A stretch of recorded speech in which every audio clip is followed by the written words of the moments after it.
세 번째 설교죠. 우리가 The Ornament라고 하는 주제를 가지고 크리스마스 성탄절 추리에 달았던 원조 4개의 장식품들을 통해서 우리가 영적 교훈을 얻고 있습니다.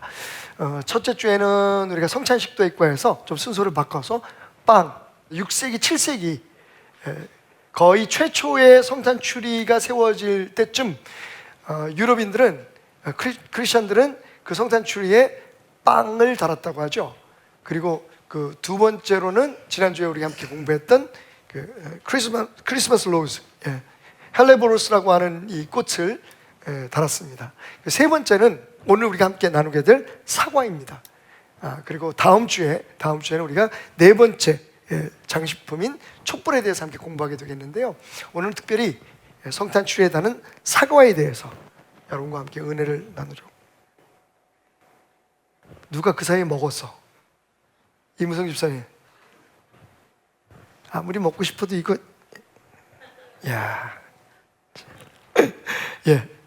사과하면 여러분 생각나시는 게 뭐죠? 맞습니다. 에덴 동산의 선악과가 생각이 나실 겁니다. 크리스마스 트리에 왜 에덴 동산의 선악과를, 그 좋지 않은 기억을 되살리게 하는 사과를 달았을까요? 오늘 그 의미를 함께 생각해 보면서 은혜를 나누고자 합니다. 얼마 전 금요일 저녁이었어요. 늦은 저녁에 제가 교회에서 기도회를 마치고 이제 집에 들어갔는데 그때쯤 되면 배가 고프잖아요, 그죠? 한 10시 좀 넘어서니까. 그래서 막 들어갔는데 보니까 식탁 위에 아이들이 저녁에 먹은 그런 피자 조각이 남아 있었어요. 그래서 아무 생각 없이 배가 고프니까 그냥 그 피자 조각이 있나 없나 이렇게 보니까 피자가 있길래 먹으려고 하는데 아내가 뒤를 따라오다가 저를 쿡 찌르면서 하는 말이, 여보 건들지 마세요, 그러는 거예요. 그래서 왜? 그랬더니 이거 나엘이 아빠 오면 주려고 남겨둔 거니까 당신 드시면 안 돼요. 왜 이렇게 섭섭하죠, 그게? 치사하게 먹는 거 가지고 누구는 입이고 누구는 주둥아리냐? 뭐 이런 생각이 들어서 갑자기 발끈했어요. 그러면서 딱 돌아서는 순간에 어떤 생각이 들었냐면, 나도 이제 나이가 드나 보다. 이게 먹는 거 가지고 이렇게 화가 나네. 그런 생각이 들었습니다. 공감하시는 분들이 좀 계시는 것 같아요, 그죠? 야, 니네만 먹냐? 아이들이 막 맛있는 비빔밥 먹고 있는 거 보면 어른 대접한다고 그런 거 잘 안 줄 때가 많잖아요. 그러면 화가 나요. 지네들만 맛있는 거 먹고 막 이런 생각. 그러면서 무슨 생각이 나냐면, 어쩌면 우리가 이 먹는 것에 대해서 이렇게 예민한 이유가 그 에덴 동산에서 있었던 선악과 트라우마 때문 아닐까라는 생각을 조심스럽게 해봤습니다. 여러분, 그런데 왜 하나님은 치사하게 먹는 걸 가지고 우리를 테스트하셨을까요? 다른 것도 아니고 먹는 걸 가지고 이거 먹으면 안 돼, 이거 먹으면 반드시 죽으리라. 그래서 논란이 많아요. 뭐 어떤 사람들은 얘기합니다. 아니, 그거 죄 짓지 않게 하시려면 처음부터 선악과 안 만드셨으면 됐잖아 라고 하는 얘기부터 시작해서, 심지어는 그 사과 하나 먹은 게 뭐가 그렇게 큰 문제라고 에덴 동산에서 쫓아내기까지 해. 여러분, 이 리차드 도슨이라고 하는 도킨슨이라고 하는 그 옥스퍼드 대학의 교수가 있어요. 이분이 무신론자적인 관점에서 기독교에 대한 비판의 글을 많이 씁니다. 그 중에 대표적인 기분 나쁜 책이 뭐냐면 The God Delusion이라고 하는, 그러니까 가상의, 상상의, 허상의 신이라고 하는 책이 있어요. 우리나라 그 제목으로는 만들어진 신이라고 번역이 되는데, 거기서 이런 얘기를 합니다. 가끔 무신론자의 이야기를 들어볼 필요도 있어요. 이 선악과에 대해서 뭐라고 얘기냐면, 선악과를 따먹음으로써 시작된 원죄, 오리지널 신, 모든 인간들이 태어날 때부터 가지고 태어나는 이 원죄는 구약성서의 아담과 이브의 신화로부터 직접 도출됐다. 미스알러지라고 얘기를 하죠. 신화라고 얘기합니다. 그러니까 만들어진 이야기라는 거예요, 처음부터. 그러면서 뭐라고 얘기하냐면 그들의 죄, 특별히 이런 단어를 썼습니다. 스크럼핑. 그들의 죄는, 스크럼핑은 그저 꾸지람을 듣고 끝낼 정도에 불과했다. 그런데 왜 하나님은 그렇게 과하게 응징을 하신 것일까? 그리고 그들의 후손 대대로 그 죄의 값을 치르게 하신 것일까? 여러분, 충분히 던질 수 있는 질문인 것 같아요. 자, 예를 들어 봅시다. 제가 꼭 먹고 싶어서 어딘가에 잘 보관해 놓던 단감이 하나 있었습니다. 근데 제 아들이 그걸 제가 잠깐 외출한 사이에 먹어버리고 말았어요. 집에 들어와 보니까 집에 들어가면 그 단감을 먹어야지라고 생각하고 들어왔는데 보니까 없어요. 누가 먹었어? 그러니까 아들 입에 단감이 묻어있는 게 보였어요. 너 일로 와, 이 자식아.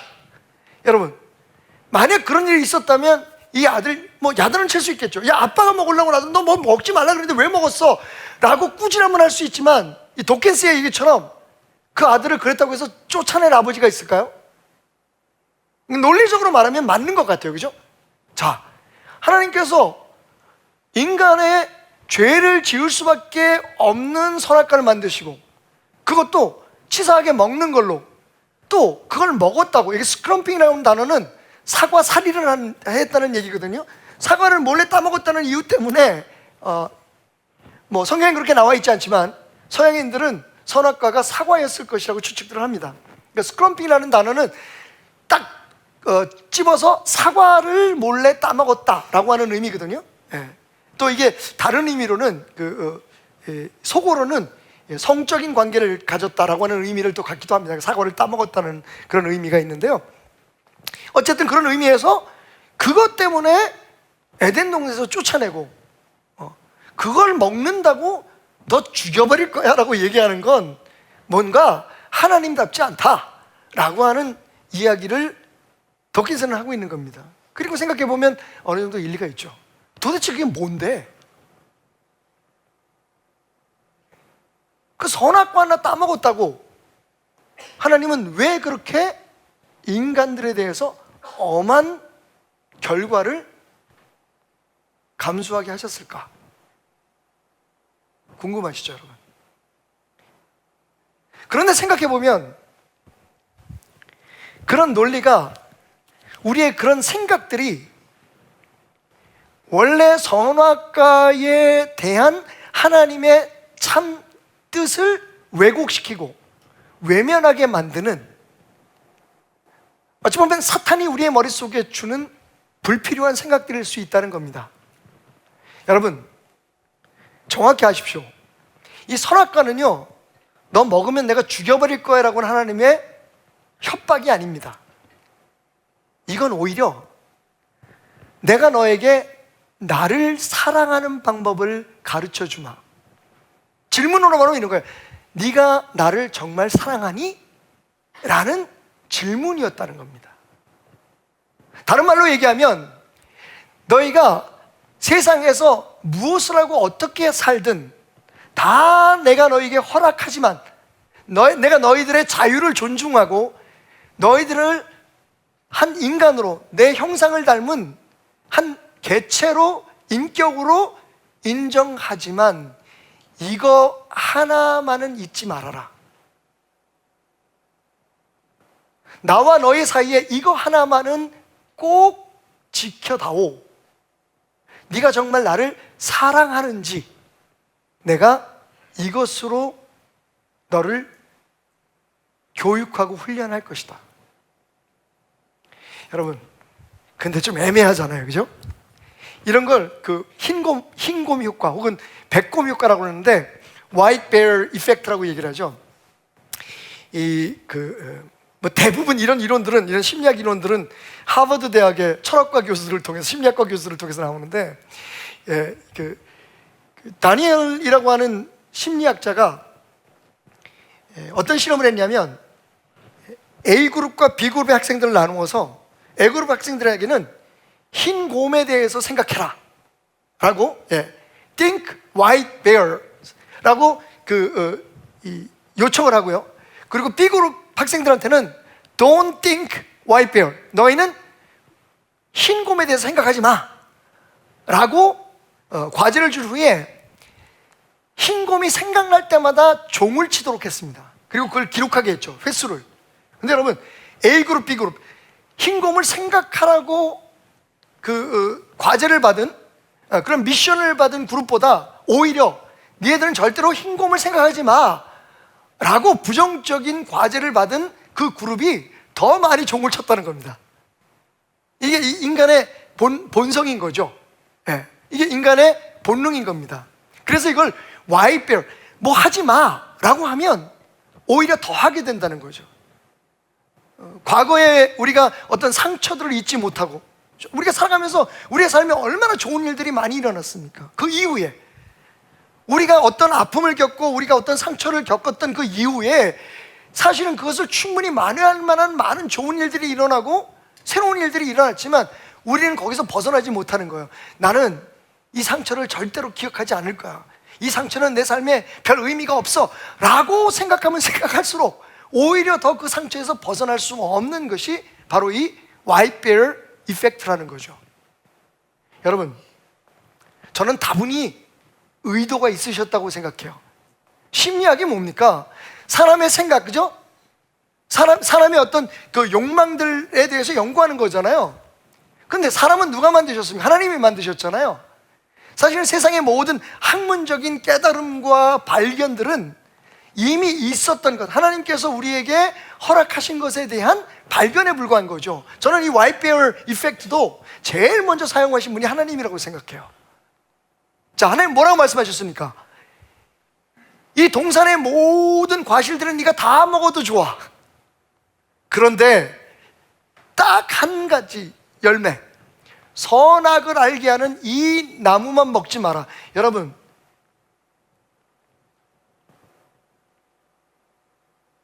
이 white bear 이펙트의 개념을 따르면 당연히 하나님은 오히려 더 아담과 하와가 그 명령을 받았던 그 사람들이 선악과를 더 많이 생각하고 선악과에 대해서 더 궁금해하고 선악과를 더 먹고 싶을 수밖에 없었을 것을 알고 계셨다는 거죠. 동물원에 가서 수많은 동물들이 있잖아요. 어린애한테 야, 너 여기 있는 거 다 봐도 되는데 절대로 흰 곰은 보면 안 돼. 흰 곰은 절대로 안 보여줄 거야. 그 아이는요, 처음 그 동물원에 들어갈 때부터 흰 곰을 보고 싶어서 죽을 거예요. 그죠? 하나님께서 모르고 하셨을까요? 저는요, 오히려 여기서 역으로 그래서 이 선악과가 그렇게 중요하다. 적어도 하나님과 우리 사이에, 우리 인간에게 있어서 절대로 외면해서는 안 되는, 그러니까 하나님이 의도적으로 이 선악과를 주목하게 하신 거죠. 선악과를 통해서 확실한 교훈을 주시기를 원했다는 것이 분명합니다. 그런데 그게 뭐냐면 오늘 우리가 읽었던 말씀처럼 선악을 알게 하는 나무의 열매는 먹지 마라. 내가 먹는 날에는 반드시 죽으리라. 내가 너 죽여버릴 거야. 이거 먹으면 너 가만 안 둘 거야. 이런 협박이 아니라, 여러분, 그 결과를 보세요. 그래서 그걸 먹어서 죽었습니까? 육체적으로 안 죽었어요. 우리가 영적으로 죽음을 맞이했다고 하지만 그 영적인 죽음이라는 게 뭡니까? 하나님과의 분리였잖아요. 말씀을 통해서 볼까요? 창세기 3장 8절부터 12절까지의 말씀 보면 무슨 말씀이 있습니까? 아담과 하와가 이 선악과를 따먹고 난 후에 하나님이 두려워지기 시작했어요. 그래서 숨습니다. 예전에는 어땠어요? 하나님이 찾아오시기를 기다리고 하나님과 굉장히 편안한 즐거운 교제를 가요. 그게 에덴 동산의 본질이었잖아요. 에덴 동산에는 먹을 것만 풍성하고 사람이 살기만 완벽했던 세상이 아닙니다. 여러분, 거기는 하나님과의 거리낌이 없는 세상이었기 때문에 그것이 천국인 거예요. 제 말이 틀립니까, 여러분? 지금 우리나라가 얼마나 살기 좋아요. 지금부터 10년, 20년 전보다 우리는 더 많은 것을 누리고 더 좋은 환경에서 살고 정말 상상을 할 수 없을 만큼의 변화된 세상에서 삽니다. 그런데 여러분, 이게 천국인가요? 진정한 천국은 하나님과의 거리낌이 없는, 아니 하나님이 우리의 하나님으로 느껴지고 우리가 하나님의 자녀로서 하나님이 우리에게 허락하신 축복들을 마음껏 누리며 사는 세상인 것이죠. 그건 세상에서 잘 살고 못 사는 문제가 아니에요. 유명해지고 아니면 유명해지지 못하고의 문제가 아니에요. 아무리 유명해도 하나님이 하나님 되지 않으면, 하나님과의 관계가 끊어진 사람의 삶은 혼란과 혼동에 빠질 수밖에 없어요. 지금 우리는 그것을 경험하고 있습니다. 진짜 천국은요, 하나님이 우리 하나님 되고, 따라해 봅시다. 하나님이 나의 하나님 되고 나의 아버지 되고 내가 하나님의 자녀 되는 것, 여러분 그게 천국이에요. 하늘나라를 보십시오. 요한계시록 마지막 장에 가면 새하늘과 새 땅이 형성됩니다. 하나님, 우리가 꿈꾸던 그 마지막 세상이, 영원한 세상이 도래하는데, 여러분 거기에 핵심적인 나라가 뭔지 알아요? 하나님께서 인간과 함께 하신다는 거예요. 그게 천국이에요. 아멘? 그럼 지옥은 어딜까요? 하나님으로부터 버림받는 거예요. 하나님부터 멀어지는 거예요.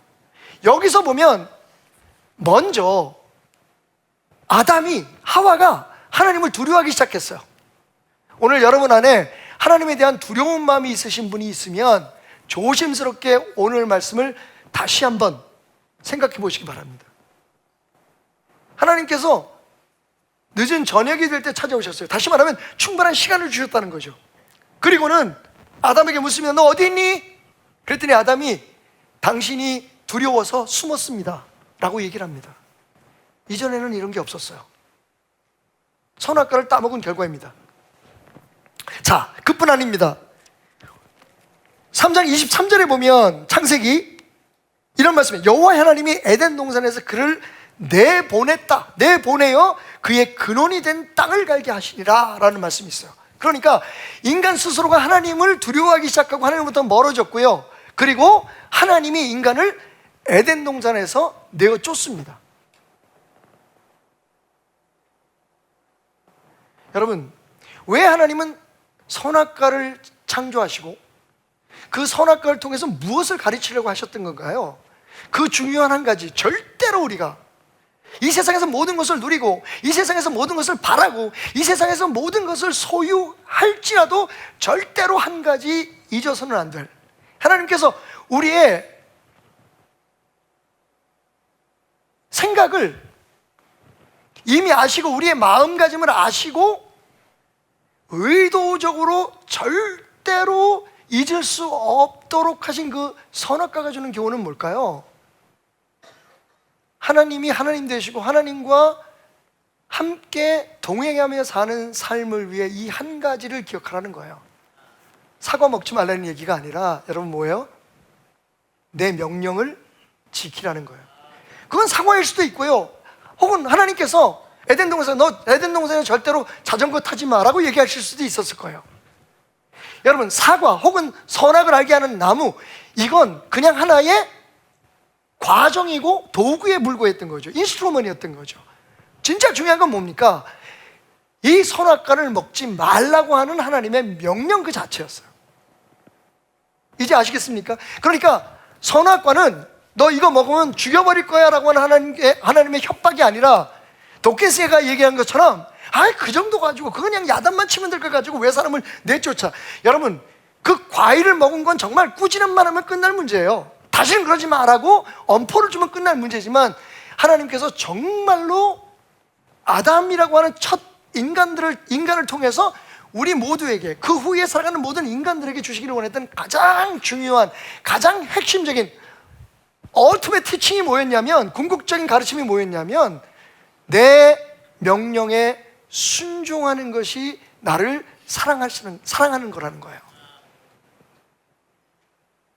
순종이 하나님을 사랑하고 하나님이 우리 각 사람에게 가지고 있는 완벽한 축복을 누리는 유일한 길이라는 겁니다.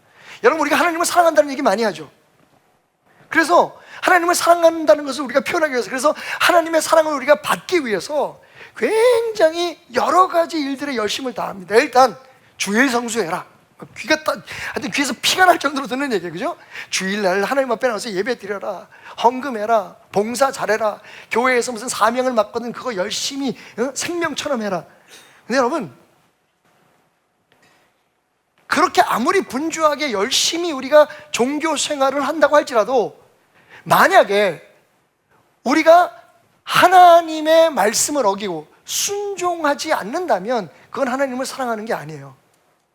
그건 내가 교회 혹은 신앙을 통해서 얻게 되는 그 무엇인가에 대한 기대인 거지, 하나님을 사랑하는 자는 어떻게 해야 된다고요?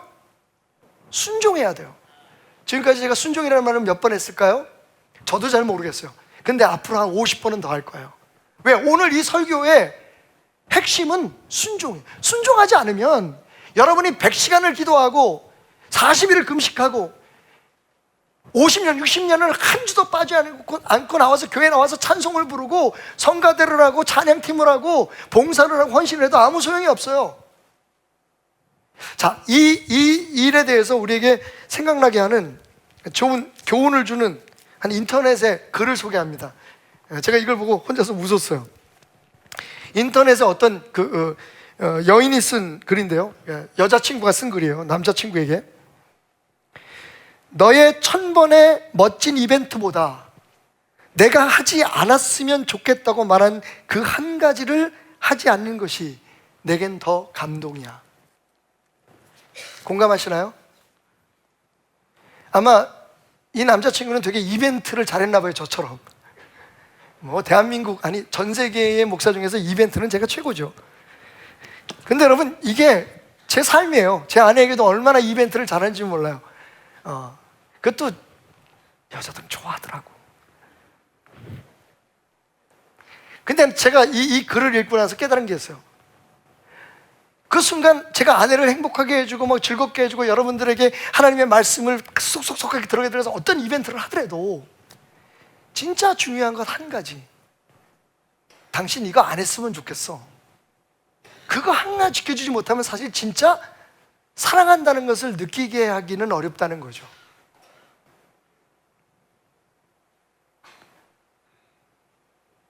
대표적인 게 저에겐 담배였어요.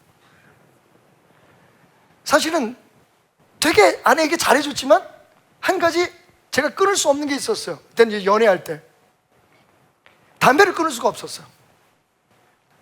근데 제 아내는 항상, 정혜는 저한테 항상 그 얘기했어요. 다 좋은데 나는 오빠가 담배만 안 피면 좋겠어. 근데 그걸 제가 오랜 시간을 하지 못했어요.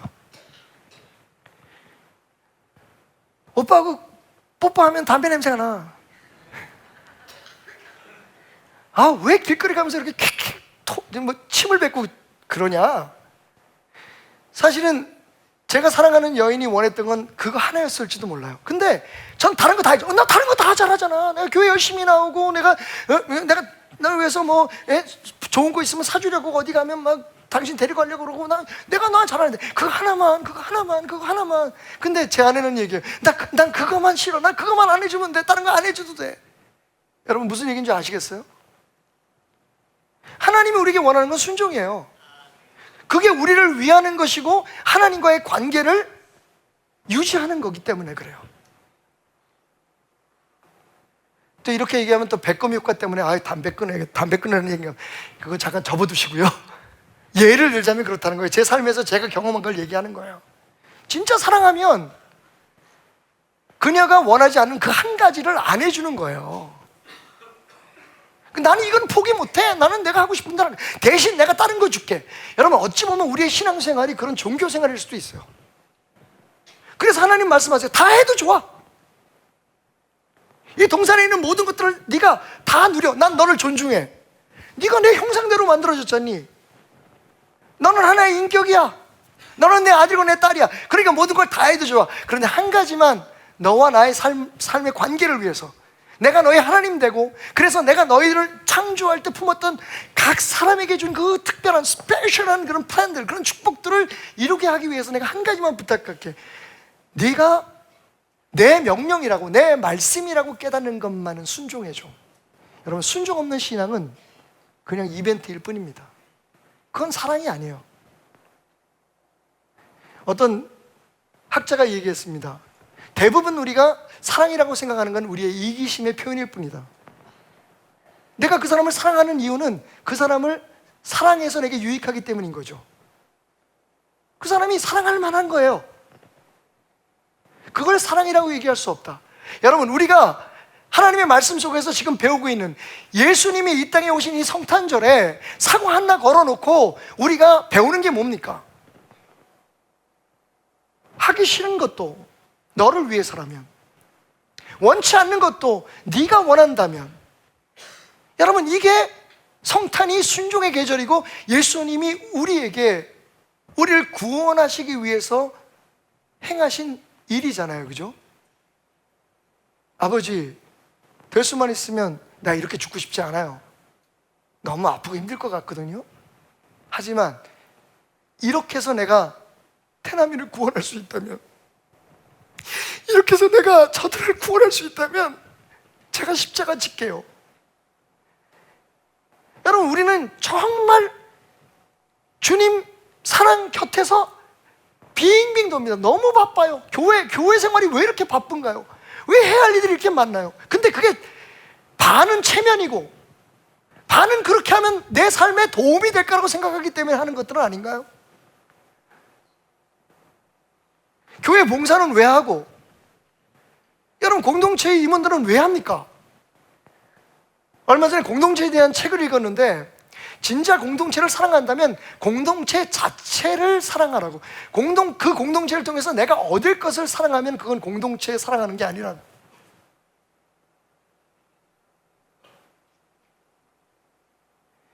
여러분, 성탄절에 오신 예수님께서 우리에게 가르치신 것은 바로 그 순종이 진정한 사랑이라는 거예요. 그리고 하나님께서 선악과를 통해서 우리에게 돌려서 절대로 인간이기 때문에 절대로 비켜갈 수 없게 깨닫게 하신 배꼽 효과의 교훈이 뭐냐 하면 순종이다. 말로 나한테 순종한다고 얘기하지 말고, 노래로 나를 찬양하지 말고, 너희들의 열심히는 신앙생활이 아니라 한번 너희가 깨달은 나의 그 말과 뜻을 순종해 줄 수는 없겠니? 순종 없는 신앙생활은 그냥 겉도는 껍데기인 거예요, 사실은. 이게 저는 선악과를 창조하시고 심으시고 그 선악과를 통해서 우리에게 잊을 수 없도록 심어주신 교훈이라고 생각해요. 보세요, 여러분. 순종이 얼마나 중요한지. 사무엘이 이르되 여호와께서 번제와 다른 제사를 그의 목소리를 청종하는 것을 좋아하심 같이 좋아하시겠나이까. 여러분, 사무엘이에요. 하나님의 종이에요. 지금 우리 목사들하고 또 비교가 할 수만큼, 물론 같은 일들을 하고 있지만 비교할 수만큼 하나님과 가까웠던, 하나님의 말씀을 그대로 빼고 더함이 없이 전했던 순수한 하나님의 종이에요. 여러분, 성경상에 사무엘만큼 하나님 앞에 책망을 받지 않았던 종이 없었어요. 다 야단을 맞았는데 사무엘, 다니엘은 하나님 앞에 야단을 맞은 적이 없어요. 그 정도로 훌륭한 이 사무엘이라는 종이 뭐라고 얘기합니까? 하나님, 번제보다 순종하는 걸 더 좋아해. 사무엘상 15장 22절 23절 말씀이에요. 순종이 제사보다 낫고, 여러분 지금 여기서 예배 100번 드리는 것보다 여러분의 삶의 현장에서 하나님 말씀 한 번 순종하는 게 그게 더 중요한 거예요. 하나님이 하지 말라는 거 안 하고 하나님이 하라는 것 하는 것, 그 가운데 하나님 앞에 예배 드리는 게 포함되는 거죠. 이게 종교적인 행위를 다 하고 열심히 교회 나왔다고 해서 하나님 내 하나님이고 하나님 내게 축복. 여러분, 그래서 우리가 삶의 현장에서 하나님이 내 편이 아닌 것처럼 느껴지고 하나님이 멀게 느껴지고 내가 아무리 기도해도 하나님은 내 기도를 안 들어주신다고 느껴지는 건지도 모릅니다. 우리는 하나님을 사랑한다고 고백하면서 진짜 하나님이 우리의 삶에 다가오실 수 있도록, 우리가 하나님에게 가까이 갈 수 있도록 하는 순종을 잊어버림으로써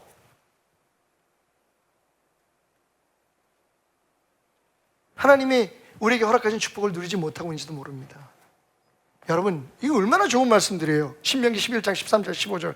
내가 오늘 너희에게 명하는 내 명령을 너희가 만일 청종하고 순종하고 너희의 하나님 여호와를 사랑하여 마음을 다하고 뜻을 다하고 섬기면, 여러분 분명히 하나님 말씀하셨어요. 내 말을 듣고 행하는 것이 나를 사랑하는 것이라고. 말로만 사랑하지 말고, 선언으로만 사랑하지 말고, 내 말을 순종함으로 진짜 사랑을 실천하라고. 진짜 사랑의 고백은, 하나님에 대한 사랑의 고백은 예수님처럼 하나님의 뜻을 따르는 거예요. 내 느낌, 내 생각과 관계없이. 요즘 특별히 그래요, 여러분. 우리 생각 많고 주장 많고 우리 나름대로 판단이 있지만, 여러분, 이럴 때일수록 하나님의 뜻이 무엇인가를 생각하는 것이 중요하다는 거죠. 그리고 그렇게 확실히 깨달아진 말씀대로 순종할 때, 내 의지를 거스러서 내 느낌과 관계없이, 여러분, 그게 진짜 하나님을 사랑하는 것이고, 하나님을 사랑할 때 무슨 일이 벌어집니까? 요한복음 14장 21절 말씀 봅시다. 나의 계명을 지키는 자라야 나를 사랑하는 자니. 여러분, 이보다 더 확실한 말이 있어요? 내가 사랑한다는 느낌을 갖고 내가 하나님 진짜 사랑하나 봐, 나 그래서 열심히 교회 섬기고 싶어, 이게 사랑하는 게 아니라 내 말을 지켜야 된다는 거예요. 내 명령을 지키는 사람이 진짜 나를 사랑하는 자다. 나를 사랑하는 자는, 그렇게 내 말에 순종하고 명령을 순종함으로 사랑하는 자는 내 아버지께 사랑을 받을 것이다. 하나님의 사랑을 받는 비결이 뭘까요? 여러분이 지금 간구하고 기도하는 것이 하나님 뜻대로 여러분의 삶에 이루어지는 비결은 뭘까요? 순종이에요.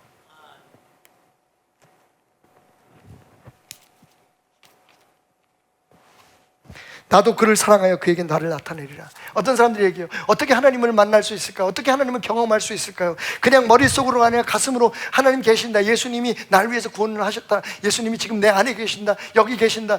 여러분, 그 개념이 답답하시죠? 여러분, 왜 하나님을 우리가 만날 수 없을까요?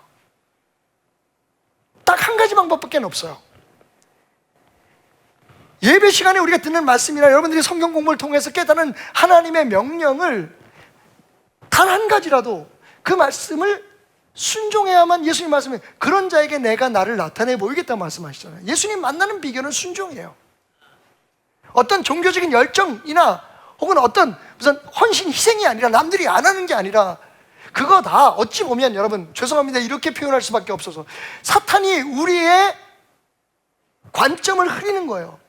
크리스마스가 왜 이렇게 복잡해졌는지 아십니까?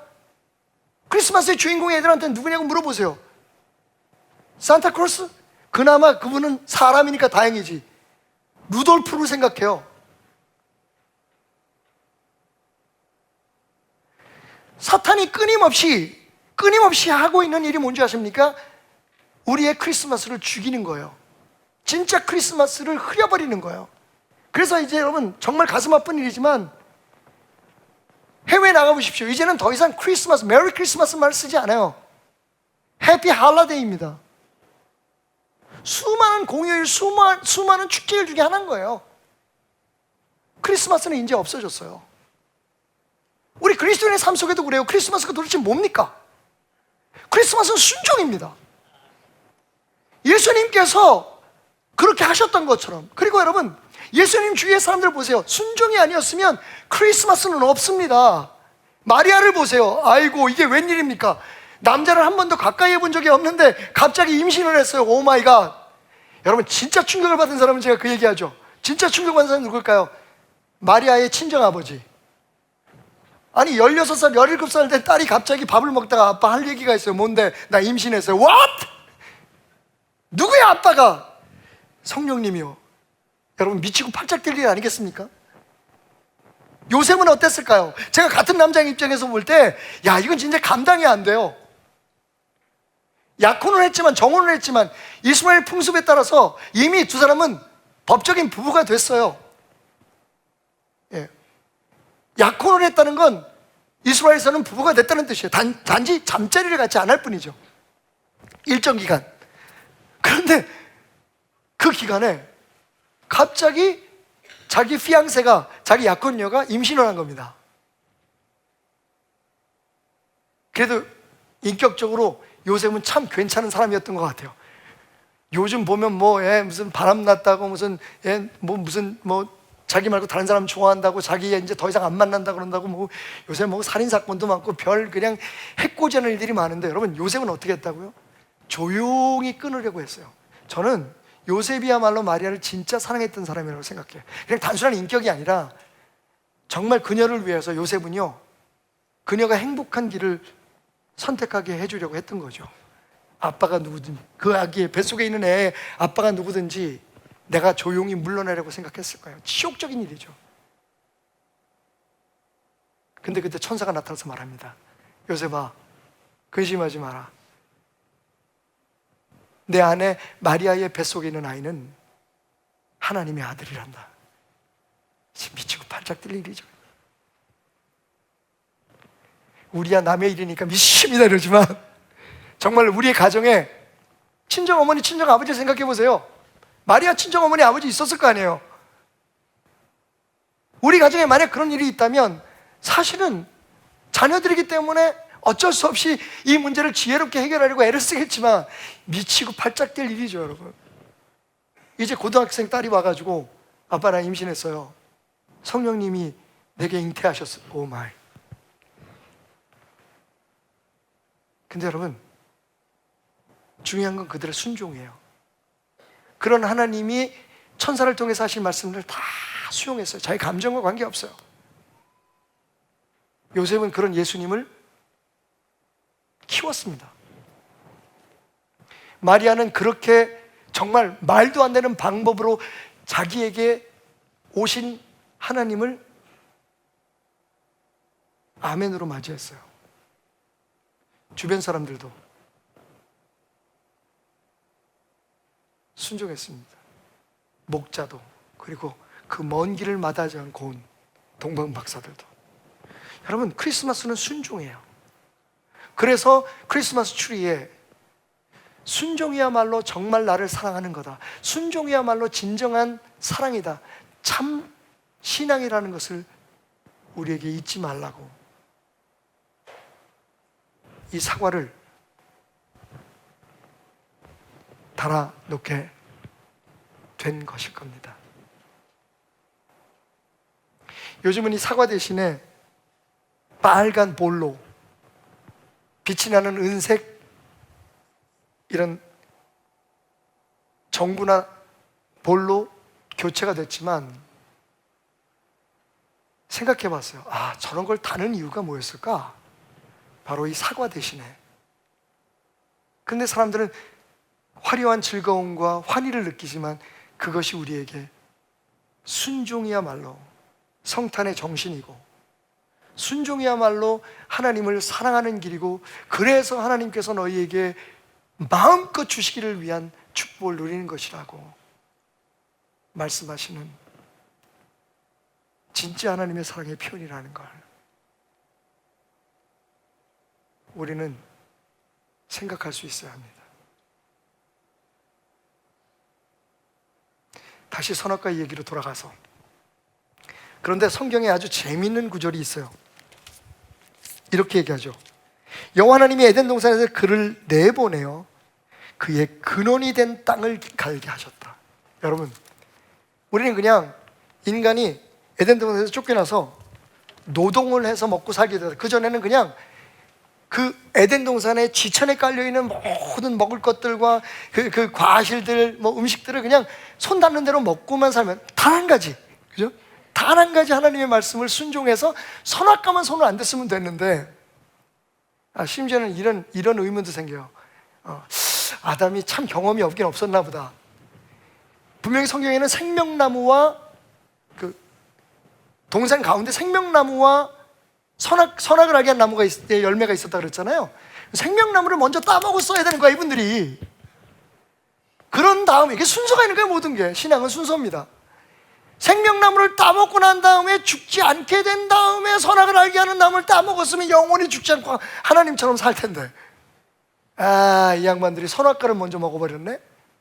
여러분, 중요한 건 다시 말씀드리지만 순종하지 않았다는 거예요.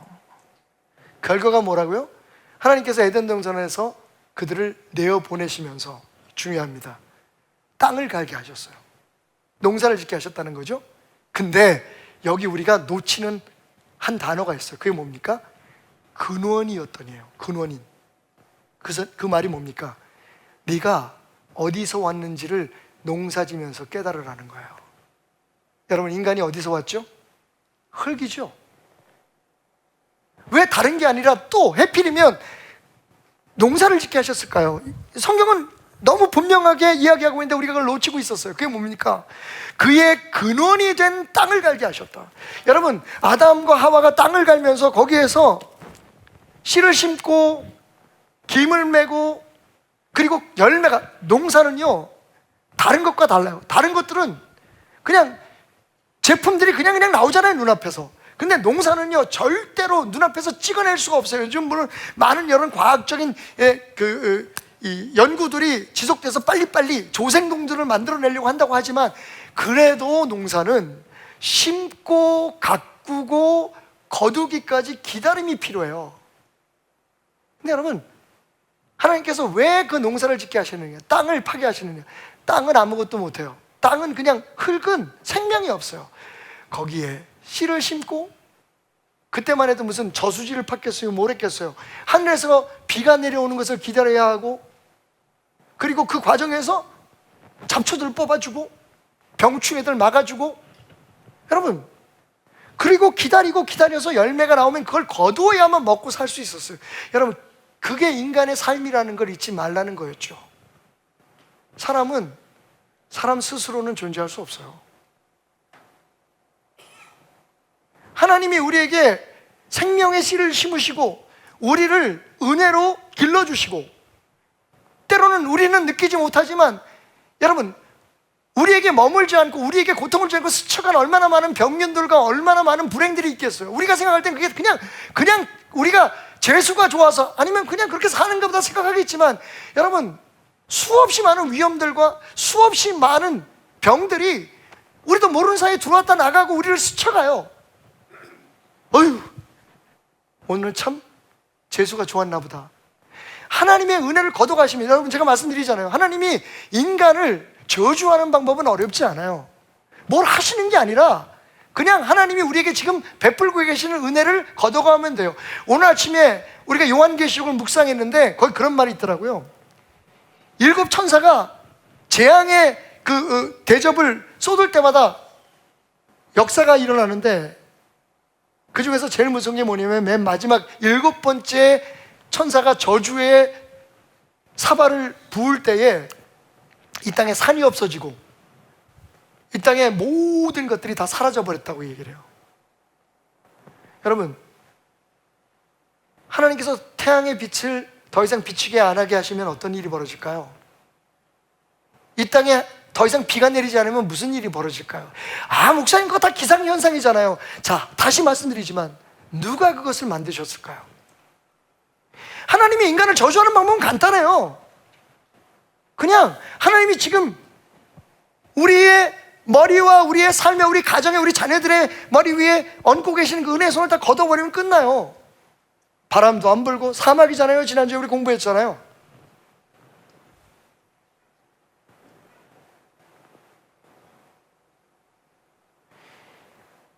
저는요, 여기 이 놀라운 비밀이 숨겨져 있어요. 하나님께서 인간을 포기하지 않으셨습니다. 순종하지 않는 인간은 하나님과 함께 할 수 없어요. 하나님의 복을 누릴 수 없기 때문에, 여러분, 다시 말씀드리지만 순종이 아니면 하나님이 우리 하나님이 아닌 거예요. 그건 지인인 거예요. 알라딘의 램프예요. 그래서 그것을 우리에게 깨닫게 하시기 위해서 인간을 떠나보내셨지만, 여러분, 하나님은 인간을 포기하지 않으셨어요. 너희가 티끌이었다는 걸, 너희들이 지금 농사를 짓고 있는 그 흙이었다는 걸 잊지 말아라. 그리고 그 흙에서 너희가 먹고 마시는 것들이 나게 하기 위해서 내가 어떤 은혜로 너희를 지켰는지, 은혜 없이는 살아갈 수 없다는 고백이 너희의 흐르는 땀방울 속에서 고백되어지기를 원한다. 그게 전부가 아니에요, 여러분.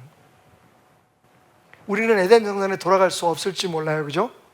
물론 나중에 저 하나님 나라가 이루어지면 그 영적인 에덴에는 돌아갈 수 있겠지만 우리는 에덴에서 쫓겨났습니다. 근데 하나님 우리 포기하지 않으셨어요. 우리를 내보내셨지만 그 땅에 하나님이 찾아오셨어요.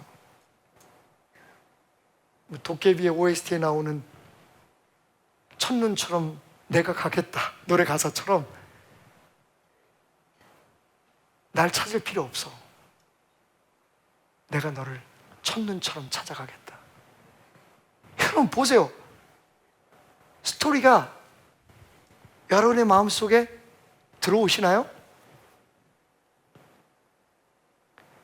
선악과는 협박이 아니었다니까요. 선악과는 사랑이었어요.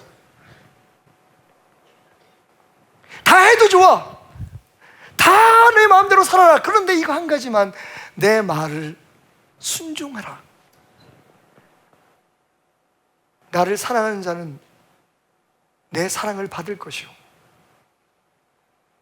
내 이름을 인정하는 자에게 나는 구원을 베풀 것이다. 시인의 고백처럼 여러분, 신앙은 하나님을 사랑하는 거예요. 어떻게? 그 말씀에 순종함으로. 그거 하나를 잊지 않으면 우리의 신앙생활의 모든 열심이 다 의미를 갖게 되는 거예요. 대신 아무리 열심히 빈들이나 사막이나 저 아프리카 오지에 가서 선교라고 목숨을 내놓아도 하나님의 말씀을 순종하지 않으면 그건 하나님을 사랑하는 것이 아닌 거죠. 말씀을 정리하겠습니다. 하나님께서 선악과를 창조하신 건 우리를 협박하고 통제하기 위해서가 아닙니다. 그건 우리에 대한 존중이었습니다. 내가 나를 닮은 형상으로 인정하마. 내가 너를 내 아들과 딸로 인정하마. 대신 이 선악과를 통해서 나를 사랑하는 법, 내 축복을 누리는 법을 배워라. 너희는 단 한 가지, 내 명령과 내 말에 순종만 해다오. 하지 말라는 거 하지 말고 하라는 것 하고, 내가 너희 삶의 축복을 위해 준 모든 명령을 지키면 나가도 복을 받고 들어와도 복을 받고 내 광주리가 풍성해지고 너희 자녀들의 앞길에 내 축복이 함께할 거다. 여러분, 성탄은 순종의 계절입니다. 우리에게 구원이 찾아왔고 어둠 속에 빛이 비추었고, 여러분, 이 모든 것들이 우리를 행복하게 만들고 즐겁게 만들고 노래하게 만들고 춤추게 만들고 서로 선물을 나누며 사랑하게 만들지만 절대로 놓치지 말아야 할 성탄 추리에 달려있는 이 사과 하나, 순종하라. 내가 너의 하나님이 되어 너를 구원하러, 너를 사랑하러 찾아왔단다. 다시 너에게 준 이 생명의 기회를 통해 첫 번째 아담이 실패했던 것처럼 다 잘하는데, 다 있는데 나와 멀어지고 내 곁을 떠나는 불순종의 죄를 반복하지 말라고. 여러분, 우리가 흔히 한 해를 보낼 때마다 하는 말이 있어요. 다사다난했던 한 해가 지나간다고. 그렇습니다, 여러분. 그래도 우리가 잊지 말아야 할 게 있습니다. 우리가 정말 하나님의 사랑을 받고 싶다면, 아니 이미 우리에게 주어진 그 사랑을 누리고 싶다면 예수님처럼, 마리아처럼, 요셉처럼, 목자들처럼, 아니 저 하늘에 그 빛나던 별처럼, 그리고 동방박사들처럼, 시므온처럼, 안나처럼 순종하는 겁니다.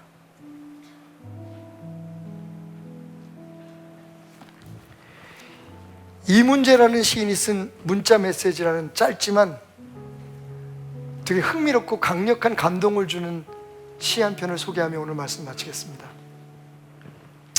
배경을 좀 말씀드릴까요? 이문재라는 가난한 시인이 있었어요. 시를 써먹고 살려니까, 시를 써서 팔아먹고 살려니까 얼마나 힘들었겠어요.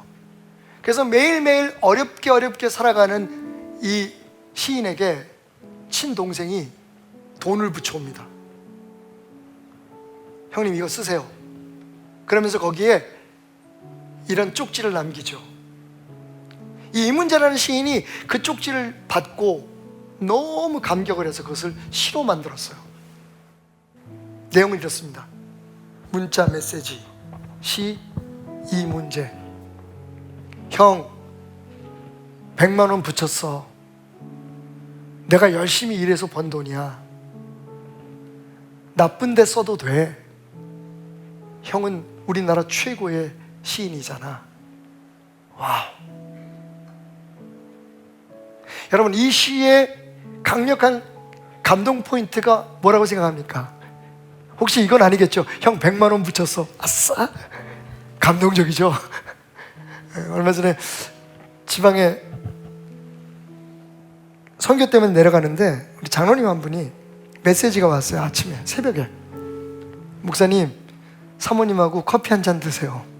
그러니까 커피값으로 생각하기엔 좀 많은 돈을 보냈어요. 그냥 목사님이 생각나서. 아싸. 여러분, 감동적이죠? 형 100만 원 붙였어. 근데 여러분, 진짜 감동 포인트는 그게 아니죠. 뭡니까? 나쁜 데 써도 돼.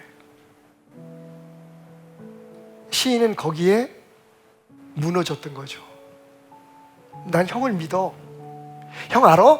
내가 이 100만 원 벌기 위해서 얼마나 애썼는지, 그죠? 내가 열심히 일해서 번 돈이야. 근데 나 형 위해서 이거 줄 수 있어. 그리고 이거 형 돈이야. 나쁜 데 써도 괜찮아. 여러분, 진짜 나쁜 데 쓰라는 얘기 아닌 거 아시죠? 그러면서 뭐라고 얘기해요? 형은 우리나라 최고의 시인이잖아. 나 형 믿어.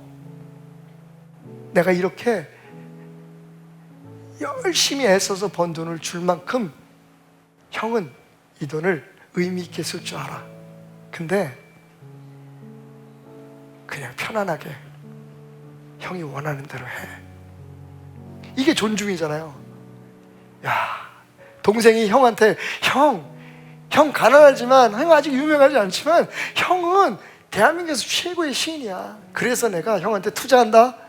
100만 원 보내서 형 그냥 형 쓰고 싶은 대로 써.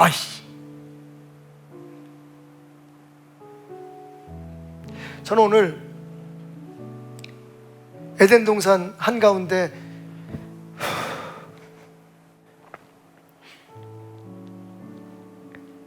이 선악과를 심으며 이렇게 말씀하시는 하나님의 음성이 들려요.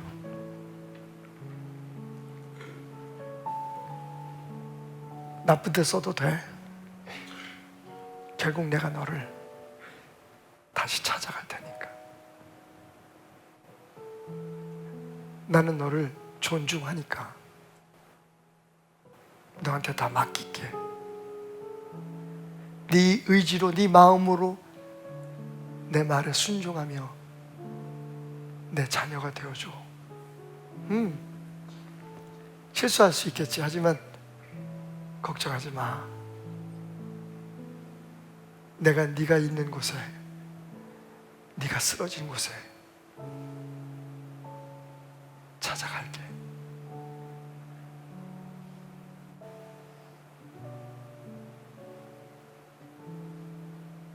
하나님을 사랑하십니까? 순종하십시오. 100번의 이벤트보다 주님이 원하는 그 한 가지를, 내가 부담이 되고 깨닫는 그 한 가지를 행할 수 있다는 것, 그게 사랑하는 사람에게 우리가 증명할 수 있는 진짜 사랑입니다. 그리고 두려워하지 마십시오. 흔들리고 넘어져도 걱정하지 마십시오. 그분은 우리를 꼭 찾아 오실 것이기 때문입니다. 우리 고백합시다. 우리를 부르신 그분에게는, 그분의 뜻에는 후회함도 실패함도 없다는 걸.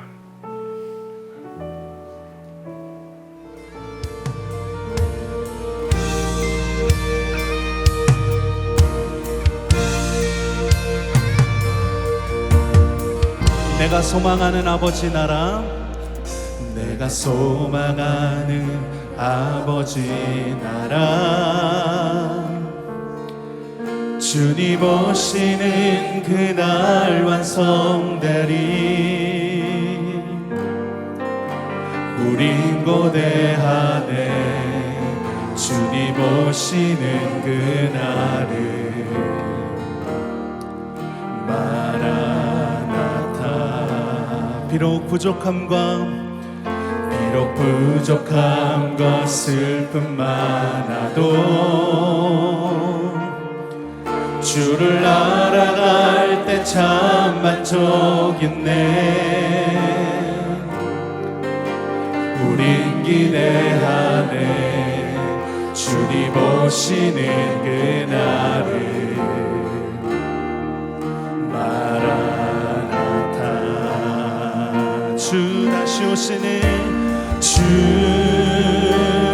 다시 오시는 그날에 우리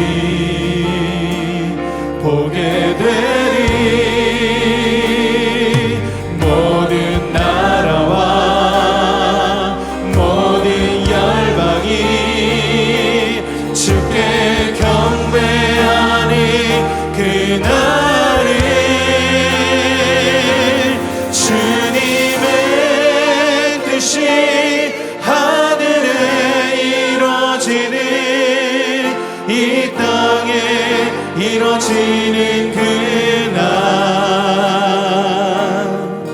모든 아픔, 모든 눈물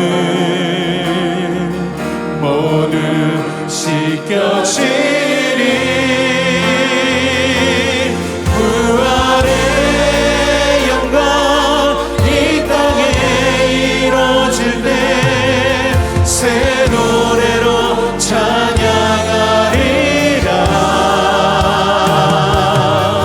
주를 향한, 주를 위한 승리의 노래를 선포하리.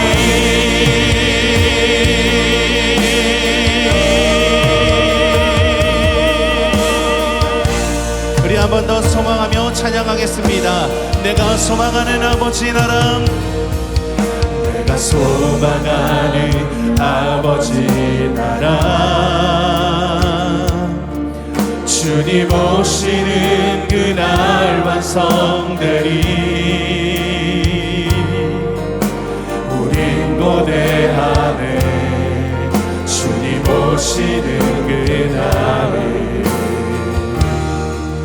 마라나타. 주 다시 오시는 그날에, 주 다시 오시는 그날에 우리 보게 되리. 모든 나라와 모든 열방이 주께 경배하는 그날을. 주님의 뜻이 하늘에 이루어지는,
주님의 영광을 위하여 선포하며 나갑니다. 할렐루야.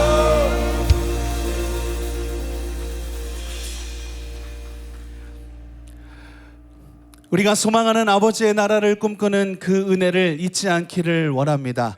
오늘도 우리가 주님을 바랄 때에 주님께서 새 힘을 허락하여 주실 줄로 믿습니다. 아멘. 우리 다 같이 일어나서 하나님께 박수치며 기쁜 마음으로 주님을 찬양합시다. 할렐루야.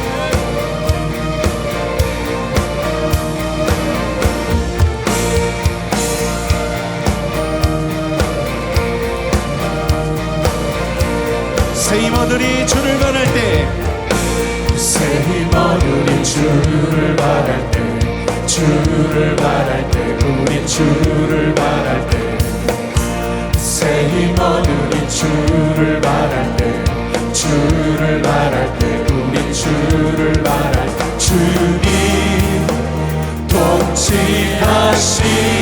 통치하시네 소망 구원 주시네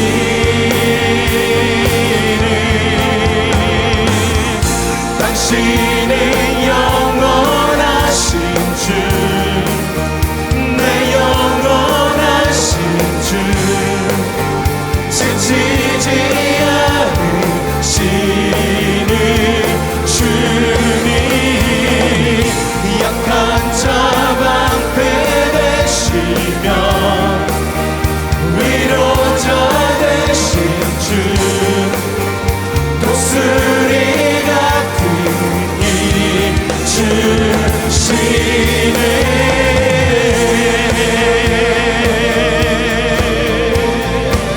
우리 한 번 더 선포합니다.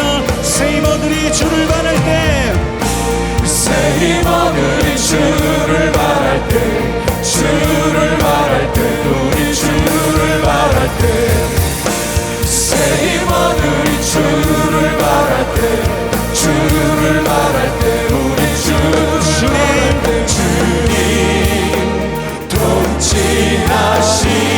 통치하시네 소망 구원 주시네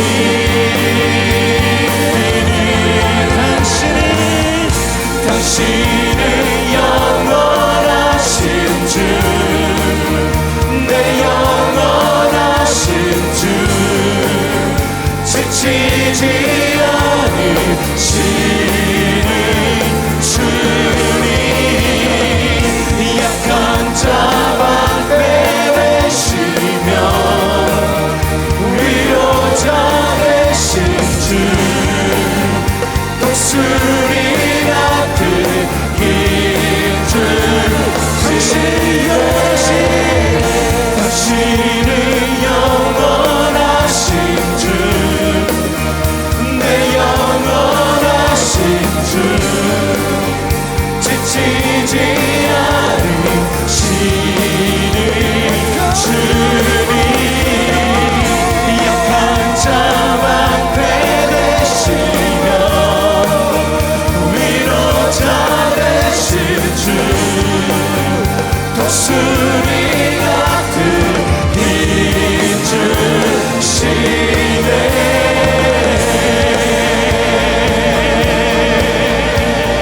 우리 한 번 더 주님의 통치를 선포합니다. 주님 통치하시네 소망 구원 주시네 주님 통치하시네 소망 구원 주시네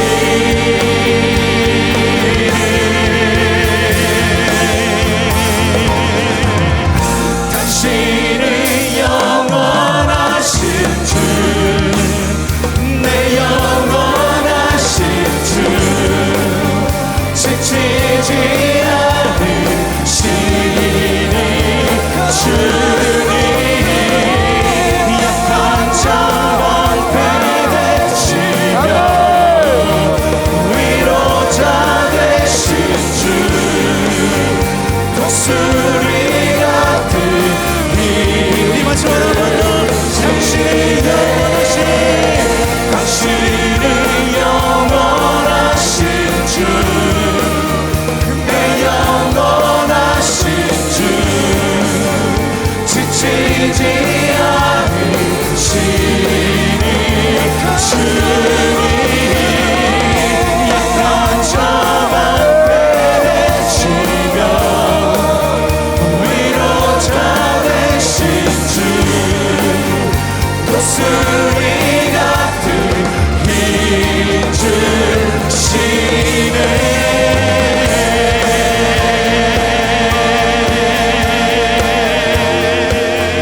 우리가 하나님의 나라를 꿈꾸며 이 시간 다시 한번 찬양합시다.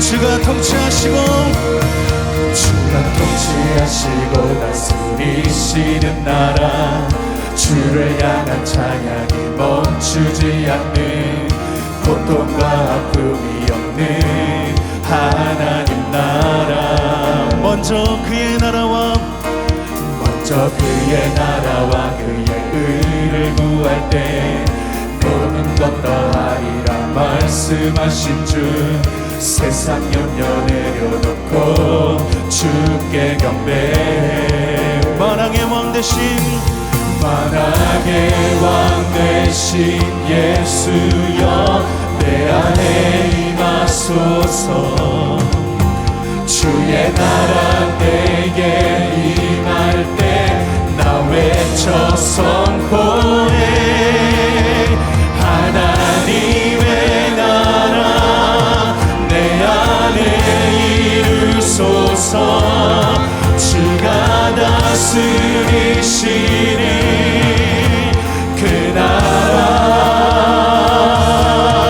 주의 나라 임할 때 모든 두려움 사라져 내 안에 이의 나라 세우시네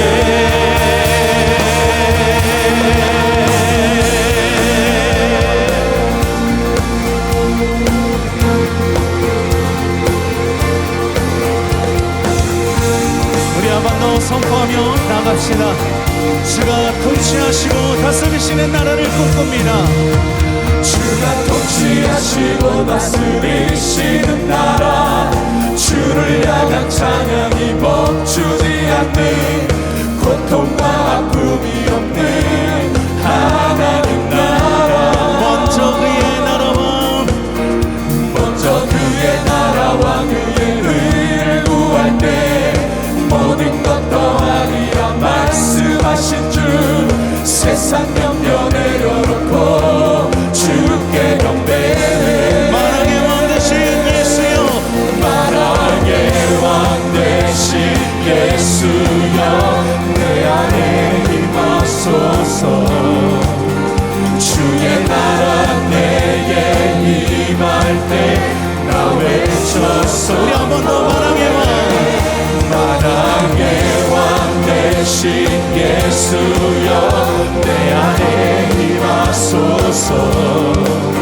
주의 나라 내게 임할 때 나 외쳐 선포해 하나님의 나라 내 안에 이루소서 주가 다스리시는 그 나라 주의 나라 임할 때 모든 두려움 사라져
우리들의 밝은 빛이 되시는 주님의 이름을 높여 찬양합니다. 주의 영광을 바라보며 주의 이름을 높여 찬양합니다.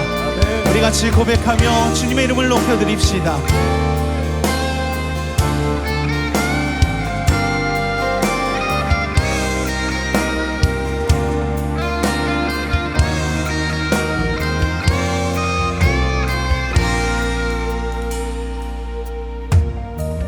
예수 우리들의 밝은 빛, 예수 우리들의 밝은 빛,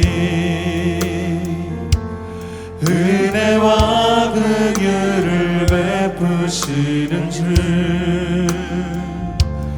의의 길을 따라가는 주의 자녀들에게 항상 밝은 빛을 비추시네.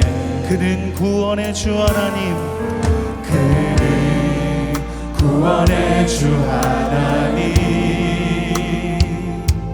공의로 세상을 다스리시네. 주를 경외하는 자들에게 부어주시는 놀라운 주님의 영광. 하늘에서